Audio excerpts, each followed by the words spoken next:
नमस्कार दोस्तों।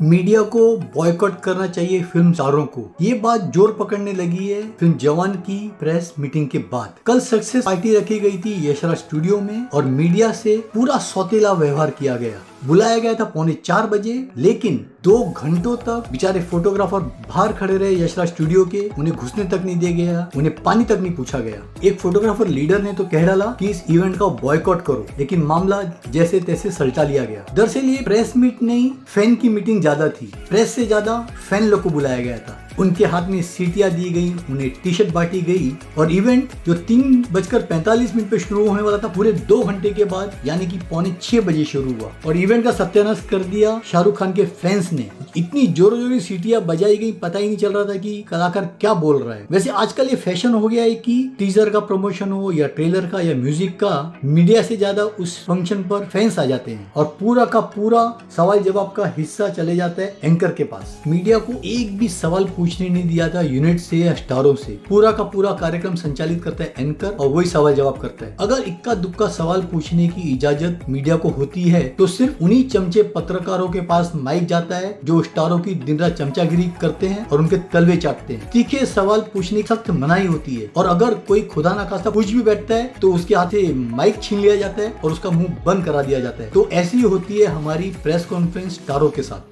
और ऐसा ही कुछ हुआ जवान की प्रेस कॉन्फ्रेंस में। एंकर साहब लगे थे जी हजूरी में और मीडिया को एक भी सवाल पूछने नहीं दिया गया। वैसे कई सारे सवाल थे जो मीडिया शाहरुख खान से और डायरेक्टर से पूछना चाहती थी, जैसे कि नयनतारा क्या अपने रोल से खुश नहीं थी, वो दोनों इवेंट में क्यों नहीं पधारी, डायरेक्टर एक्ली की कितनी फीस थी और फिल्म को बनने में 4 साल क्यों लग गए। और एक डायलॉग है, बेटे को छूने से पहले बाप से तो बात कर, क्या एक डायलॉग समीर वानखेड़े को नजर में लिखकर लिखा गया था। और कई सारे मुद्दे जो फिल्म में दर्शाए गए हैं, जैसे हजारों करोड़ लोन की कर्ज माफी, बिजनेसमैन को किसानों की आत्महत्या, सेना में घटिया सैन्य सामग्री का पहुंचाने का काम, सरकारी अस्पतालों की खस्ता हालत, रिश्वतखोरी, ड्रग्स, ऐसे कई सारे मुद्दे हैं जो करंट सरकार के खिलाफ जाते हैं। क्या एक खास तौर पर सरकार को नीचा दिखाने के लिए पिक्चर बनाई गई है? क्या इस फिल्म का प्रदर्शन पार्लियामेंट में होगा जैसे गदर 2 दिखाया गई? ऐसे बहुत सारे सवाल थे जो मीडिया पूछना चाहती थी, लेकिन उनके पास माइक नहीं गया और ये सवाल अधूरे के अधूरे रह गए।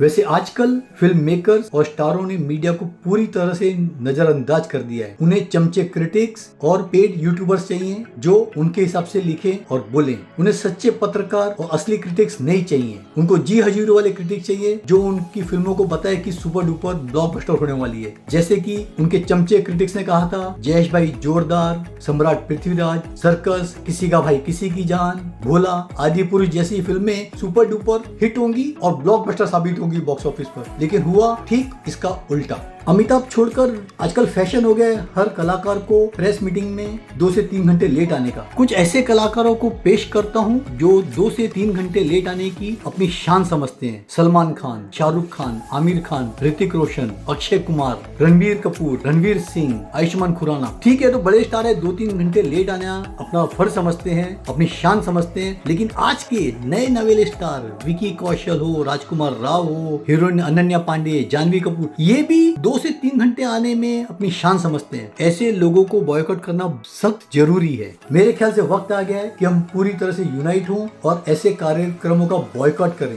लेकिन यूनिटी का प्रॉब्लम है, कई हमारे पेड क्रिटिक हैं और यूट्यूब चैनल वाले हैं जो जाकर मानेंगे और वीडियो उतारेंगे। शोले का मुझे डायलॉग याद आता है, अमजद खान पूछते हैं, कालिया क्या लाए हो, आ गए खाली हाथ। यही सवाल जर्नलिस्ट से उनका बॉस पूछेगा, अगर खाली हाथ आए हो तो भैया तुम्हारी जॉब से छुट्टी। तो बेचारे कई सारे पत्रकारों की मजबूरी है कि उनको इवेंट में बैठना पड़ता है और रिपोर्ट करनी पड़ती है। फिल्म इंडस्ट्री में कुछ सालों से एक नया चलन शुरू हो गया है और वो है रेड कारपेट। फिल्म का प्रीमियर हो, हिट होने की पार्टी हो या कोई विशेष आयोजन हो, इसमें पूरी इंडस्ट्री शरीक होती है सिवाय मीडिया के।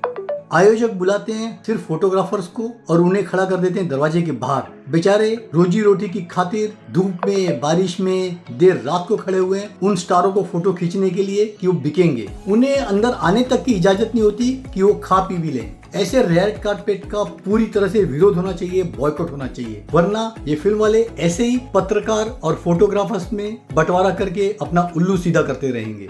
ये वही फिल्म स्टार्स हैं जो फ्लॉप रहते हैं, नए नवेले आते हैं तो मीडिया के पीछे ऐसे पड़ते हैं जैसे वही उनके माँ बाप हैं। उनको घर पर बुलाएंगे, खिलाएंगे, पिलाएंगे और जरा हिट हो गए तो उड़ने लगते हैं आसमान पर। लगता है उनको मीडिया की अब जरूरत ही नहीं है। सालों पहले स्टारडस्ट और आपकी फेवरेट पत्रिका फिल्म सिटी को फिल्म स्टारों ने बॉयकॉट किया था और जब उनके बारे में छपना बंद हो गया तो वो झुके और मामला सुलटा। एक फिल्म की लॉन्चिंग पर एक फोटोग्राफर ने सलमान खान को कहा कि इस जूनियर आर्टिस्ट को फ्रेम से बाहर करो, क्योंकि सलमान का उससे पंगा था और मजबूरन सलमान को सेट छोड़ के जाना पड़ा था। ऐसे बहुत सारे किस्से हैं जब मीडिया ने स्टारों को झुकाया है और उनके हिसाब से स्टार चले हैं, लेकिन आज के हालात एकदम अलग है। अभी बेचारे पत्रकारों की मजबूरी है, उनको जाके इवेंट ऐसे कवर करने पड़ते हैं। उम्मीद है कि हमारे मेकर्स, फिल्म स्टार मौके की नजाकत को समझेंगे और कोऑपरेट करेंगे भविष्य में उनकी फिल्मों के प्रमोशन पर, इंटरव्यूज पर या इवेंट पर। टीपी अग्रवाल जी का स्टार प्रीव्यू थिएटर लोखंडवाला में एक शानदार प्रीव्यू थिएटर शुरू हुआ है जो पूरी तरह से डॉल्बी एटमॉस से सुसज्जित है। इसकी कैपेसिटी है 51। बहुत ही अच्छा एम्बियंस है। इसमें आप press show, press conference, music launch, trailer launch वगैरह कर सकते हैं। पॉकेट फ्रेंडली है और रीजनल फिल्म्स को विशेष डिस्काउंट की सुविधा भी है। उम्मीद है आप इसका भरपूर फायदा उठाएंगे। Welcome to Star Preview theatre.